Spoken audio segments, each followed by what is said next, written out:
Hello everybody, I'm Bob Beattie on the lift in Aspen, Colorado. I'm here with my two favorite skiers. You bet they are. They're my grandchildren. We're going to be meeting them a lot more today. Today on Ski World, we'll ski with a singing star turned skier. He's become an Aspen local. And with 4 ski mountains in Aspen and Snowmass, there's no problem finding double black diamond runs. Also, this program is called Bold, and that they are. I found out for myself. All of this and more today on Toyota Ski World.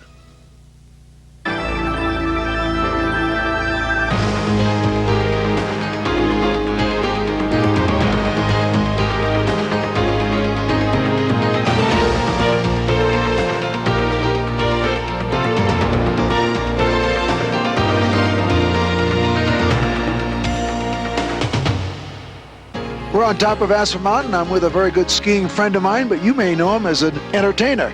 It's John Oates of Hall & Oates. Now, you guys are no longer together. Oh, that's not true, Bob. We actually are together, and we'll probably be together for a long time. But Daryl and I are taking some time off. He's doing a solo album. I'm doing a lot of producing, and we've been making records and touring for so many years, and it was just time for us to try something new. Let's talk a little bit about your skiing. Now, you look like you're skiing pretty hot. Well, let's see. Last year, 120 days. The year before, 120 days. Yeah, I'm getting there now. Getting some mileage. What is there about skiing that you seem to enjoy so much? Well, it's a sport that I started when I was a little kid, but I never got to do it on a regular basis, and I never really lived in the mountains. And it was something I always dreamed of, and when the time was right, I finally moved out here and really began to enjoy it. It's just the beauty of the mountains, the camaraderie, I think, with people. Skiers are great people, and it's just a great sport. John, did you get to ski much when you were entertaining? Well, definitely not as much as I'm skiing now. Being on tour is tough. You don't get a chance to ski a lot or do anything for that matter. But since we stopped touring, yeah, I've been really enjoying the skiing. It looks like you've also had a chance to take your skiing to another country. You went to Russia this summer. Yeah, we took a trip to Kazakhstan in the far eastern part of Russia, near the Chinese border, and it was one of the most amazing experiences I've ever had. We skied to 15,000 feet, and we took a Russian Army helicopter up there, and had some great friends, Franz Weber, my friend Russ Klein, and Craig Paulson from Squaw Valley. We had a good group, and it was really nice. How was the skiing? Well, glacier skiing, as you know, is a little bit tricky. You get everything from crud to windblown to powder, but it was a lot of fun. You're going all over the world to do your skiing. Do you find it addictive? Yeah. Real simple. I'm hooked. No doubt about it. Yep. What would you recommend to somebody who's just starting out? Well, I would say try to ski as often as you can. Get some good pointers to start out with and have fun. What do you think the toughest part of skiing is? Let's see here. That's a tough question. Getting up in the morning. Getting up in the morning after a hard night? Yeah, that might be it. Watching the cold weather. Yeah, I think so. But it never seems to be very cold here in Aspen, Colorado. It's always, even what they call as a cold day, it always gets warm in the daytime. Well, the lack of humidity, I think, up here and the beautiful dry snow in Colorado is just fantastic. Well, it's very nice to have you with us here on Ski World. We enjoy skiing with you throughout the winter. Thank you. If celebrities are in town, can the beautiful people be far behind? And what do they wear? We'll find out when we return. Stay with us.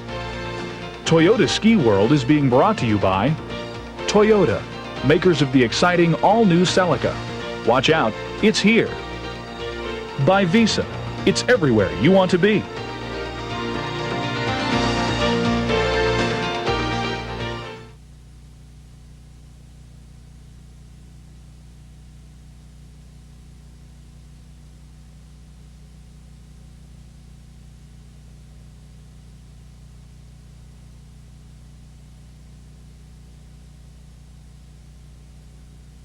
Welcome back to Toyota Ski World here on top of the mountain in Aspen, Colorado, where the skiing is fantastic. And I'm with my favorite twins. Well, I should say my favorite twins other than my wife and her sister. I'll get in some trouble on that one. These are the Harvey twins, Megan and Katie. Now, guys, fashion is really a hot spot this year as far as people coming up here. What do you think? Well, I think a lot of people come up here to be seen, and they love their outfits. There's a lot of gold and silver, and you also find some good earth tones this year. Sometimes I see people who are in their outfits, I wonder if they actually even ski. Oh, I don't know. I think it's more to look lively, and it makes a vacation fun. Well, a lot of them look pretty lively up here. Let's check them out. Okay, sounds good. We're trying to figure out whether hot colors are in this year. You got a little of both. Yeah, I don't think yellow is that hot, but it certainly stands out in the hill. When I end up in a big lump, they can always find me. Tina, I love that outfit. Thanks. I never get lost. You get to use these outfits for anything other than skiing, like maybe après ski or hitting the bars or picking up guys? All the above. All of the above. We like that.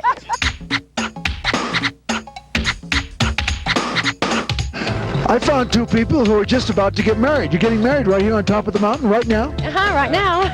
2 o'clock. Whatever made you decide to do this? I have no idea. What brought you to choose this suit? It was on sale. It was on sale. Not just because it's good looking. It was an impulse buy. You must like each other, right? Yeah. Sure do. Can we ask, do you ski fast enough to wear this suit? I do. We've been wondering if bright colors are in this year. Oh, I think so. I mean, I guess if you're on the mountain and want to look good and rip it up, bright colors are in. Wouldn't recommend not wearing them if you can't rip it up, though. Is it pretty functional for you? Functional? Did you guys ever think you might clash with these colors? Oh, it's good to clash. You sure you want to do this? Yeah, I'm pretty sure. I'm not going to let this one go. Well, you guys are right. There are a lot of dazzling outfits this year. Absolutely. It's fun to come up here and people watch. You know, speaking about dazzling, there are a lot of black diamond runs all around this area, particularly right over there at Highlands on Steeplechase. Now, you guys grew up here. Tell us about the Black Diamond Steeplechase run. Oh, it's fantastic. It's got a wide variety of steeps, pitches, bumps, a lot of good powder skiing, and it's fantastic. I'm really glad that it's a part of the company now. But you know, one run that I really enjoy a lot, well, I don't really get to ski it as much as probably I would. It's a tough one with a lot of bumps in it, and that's the Ridge of Bell. The Ridge of Bell is probably one of the most famous runs in Aspen, Colorado, if not all of North America. It's got the best bumps you could ever imagine, and it is long and scary. It seems like guys go over there whether they know how to ski or not. Oh, you bet. It's right out of the gondola. It's the Dig Me run. Well, there's one run, though, here in Aspen, which I think that you don't want to just be seen because you better know what you're doing, and that's Walches. And every year when they all of a sudden drop that cord, meaning that Walches is open for the season, all the locals get right out there, don't they? You bet. Skiing Walches is like christening the mountain. It's the best run. It's double black diamond, steep, challenging, and we love it when it's open. How about you? Have you had a lot of time? It's pretty steep, isn't it? Oh, yeah, it's steep, and I love introducing people to it. It's a great run. It's got a big bowl area in it to play in, and it's just everything you want. It's more than everything you want, I can tell you that, folks. Skiing in Aspen can be a great adventure, and so can skiing with your grandchildren. Join me when we return.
Welcome back to Toyota Ski World. I'm having the time of my life today because I'm skiing with my grandchildren. This is 5-year-old Ben and 10-year-old R.A. It's nice to get them out on the hill. Sometimes it's a little bit difficult getting them ready to go, but I'll get used to it, won't I, guys? Yeah. Yeah. You know, we haven't skied together for a long time, have we? Remember we did this, you were 5 years old. It was kind of fun, wasn't it, R.A.? Yep, and right over there, we went in a tree trail, and you ran over me. I ran over you? Yep. Well, I'll promise you today that I won't run over you. But we did have fun skiing through the trees, didn't we? Yeah, we had a great time. Do you like skiing through the trees, Ben? Yeah. Tell me what you like about the trees. That there's a lot of trails, and at the end of it, there's a huge jump. Hey, Grandpa, they're gonna do the jump.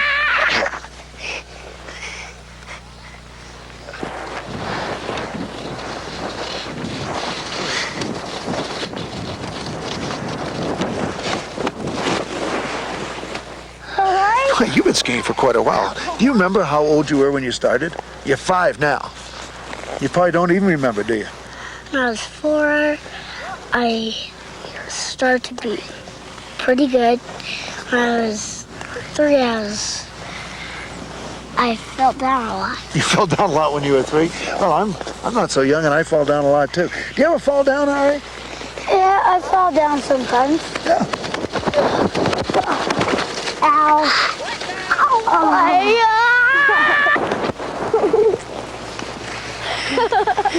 It seems that everybody always has a tip for somebody else. Now, what tip would you give to another 10-year-old? Well, I'd give another 10-year-old, if it was his first time, I'd say watch out for other people and try not to hit trees. And try not to hit the trees? Let's take a run, guys. Okay. Oh, boy, this is great cruising, huh, guys? Yeah. This is what I like to do. Woo, cruising is wonderful. You know, you can never be too safe when you're skiing. We were in Japan last year for the World Championships. One member of the U.S. ski team was hurt very badly. His name was Eric Slopey. Eric Slopey is back skiing now, and he's the subject of Visa Presents the U.S. ski team. That fall you took in Japan was a pretty wild affair. Can you remember it? I can remember the whole thing.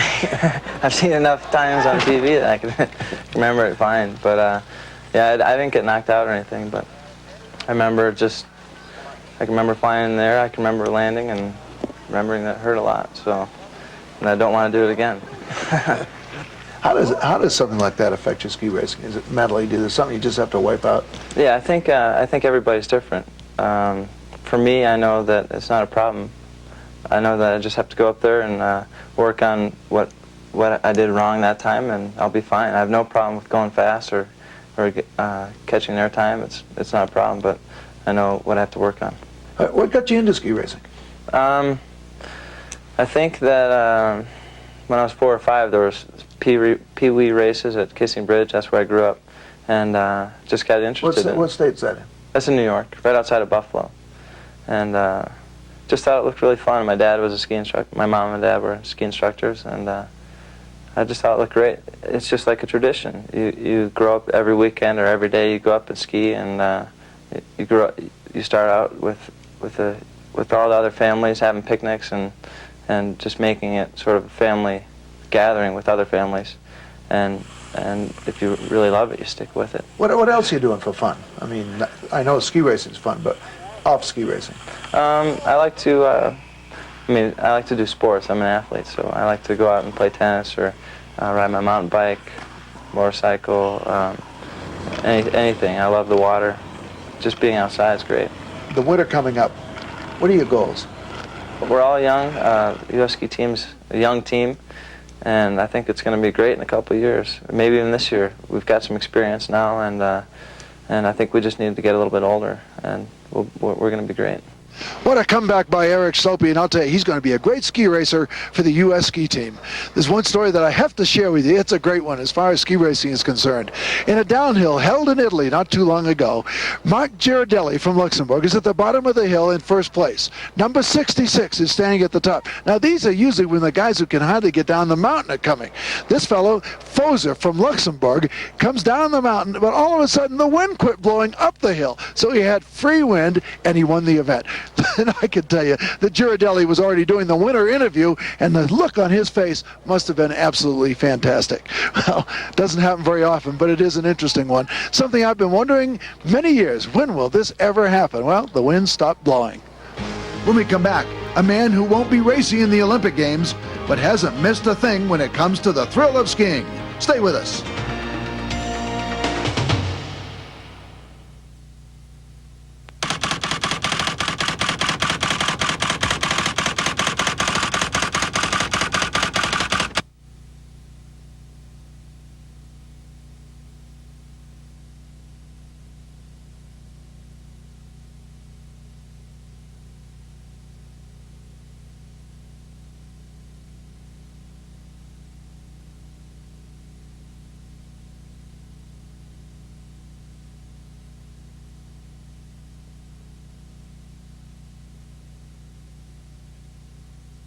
Welcome back to Toyota Ski World. If Aspen has it all when it comes to skiing, the old mining town is also a winner at night. Carolyn Heldman reports. Aspen, for all its high-flying glitz, it's first and foremost a ski town, one of the world's greatest. From the tight black descents on Aspen Mountain to the smooth cruisers on the Big Burnett Snowmass, this is skiing at its Rocky Mountain peak.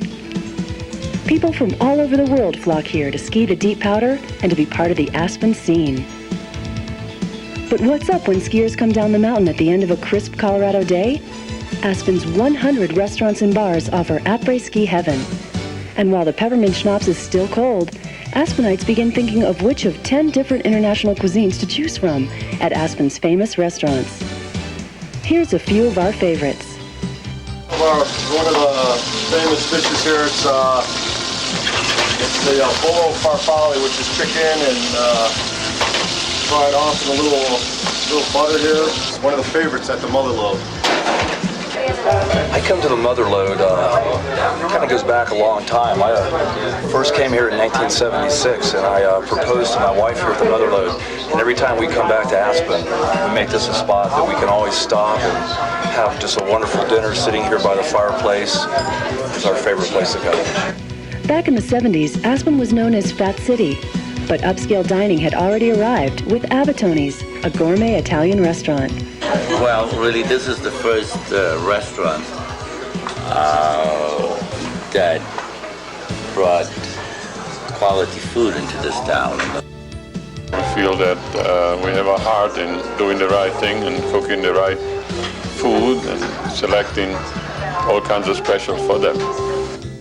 Aspen is known for its international mix, and for the best to die for enchiladas and Mexican fare, pay a visit to La Cocina. I love this place. It's my favorite in town. Margaritas, food. I've waited for it to open. Buenas noches. Todo personas. Muy bien, muchas margaritas aquí. With all these calories, Aspen could again be known as Fat City. But the double black diamond runs that await skiers the next day burn those pounds away, leaving them ready for more.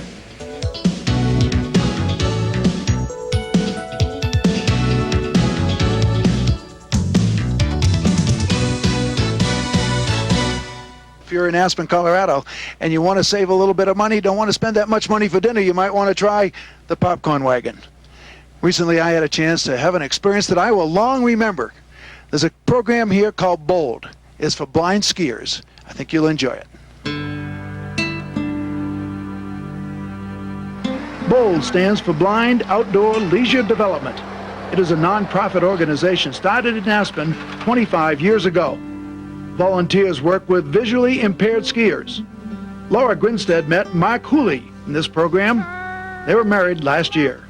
Turn right, turn left, turn right, turn, holding to the right, left, turn. It must be very enjoyable for you to be able to be out here and doing something that really is appreciated so much. Absolutely, it's great. I mean, it's for me now, it's a lifetime commitment.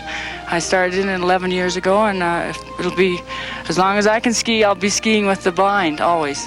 It's a great program. How about Mark, as a blind skier, what is it like going down the mountain? Well, you feel the wind in the face, and you can sometimes feel the bumps under your feet also. So it's all, instead of a visual feeling, it's more of a sensitive feeling through the bottom of the feet. You oftentimes think, boy, maybe I've lost my sight, but I can still participate. Yeah, it's a great program here, the BOLD program. It's based on volunteer work only, and the volunteers are great with their time and their effort, so everybody can come out here and enjoy what we can. Describe for us what you do with a blind person as he's going down the mountain with you. Well, what I'm doing is giving him direction, picking out a good run that is groomed, keeping them centered in the middle of the run, skiing them around people, just giving them direction and not conversation. And just knowing the slopes, knowing safety, plus being aware of what's going on around you. It's great to be here with you. Blind skiers also compete in the U.S. Disabled Championships, which we covered in Beaver Creek last winter. Has skiing added a lot to your life? Yes, it's made me feel more independent, and I just realized that I can do a lot more than I ever thought I could do as a vision impaired blind person, and there's no limitation. There really isn't. To discover the feeling of skiing blind, I pushed my headband over my eyes. As I fell over and over, I developed a better feeling for bold and the accomplishments of blind skiers and their guides. It's a lot more difficult than you think. Good. Left, turn, right. See, Bob? Again, drop the ski. Oh, boy. Turn. Boy. Boy, no. Okay, pushing forward, Bob. Let's think about this nice and easy, no hurry. Right, turn, pressure, holding, holding, holding. Left, turn. Good, Bob. Right, turn. Very good. Left, turn. Good, Bob. Right, turn. Keep it up. Left. To quote founder Jean Naimer, who became blind, "When I ski, I'm free. I feel the wind in my face. I fight the bumps with my legs. For a minute, I think I can see again." Up. Use those poles. Dig him in. Help me up. Good, good. Keep going. Right, turn. I can't tell you how much respect I've developed. When we come back, the Harvey twins, who are usually on the mountain giving us tips, have moved to the bottom. Stay with us. Travel arranged through Continental, with service to every major ski resort in Colorado and throughout the Rockies. Continental, one airline can make a difference.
Welcome back to Toyota Ski World. We're in Aspen, Colorado, the hometown of the Harvey twins. They've given us lots of tips on skiing, and they have no trouble helping us after skiing either. Welcome to Ski World. Today, we're studying the urban wildlife of après-ski in Aspen. Hi, I'm Katie Harvey. And I'm Megan Harvey, and we're from the Aspen Snowmass Ski School. Let's venture into the lair of the ski bum in Aspen. When we go out into the field, we observe many habits of interest to the anthropological scholar, such as the male bonding ritual. That's great.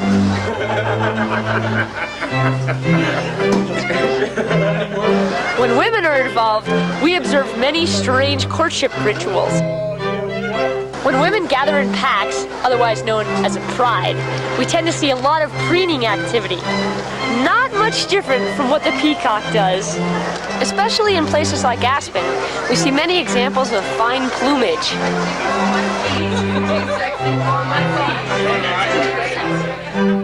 So when you venture into the wild world of après-ski in Aspen, be sure to wear your camouflage. Yeah, you've got to dress the part. See you next time on Ski World.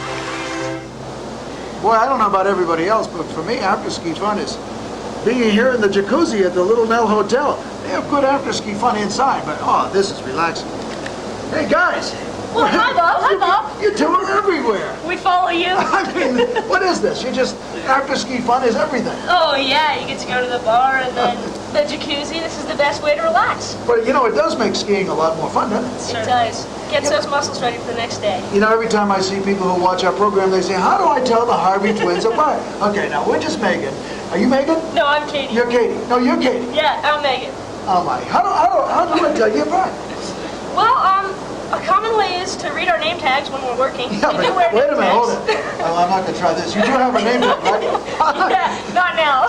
I have 3 earrings in my left ear. Wait a minute. And you have how many? Just one on each side. So you just kind of look in there? Oh, Yeah, it brings the guys in pretty close. Oh, that, it sure does. That's kind of cute, isn't it? Yeah, and always asking is a good way.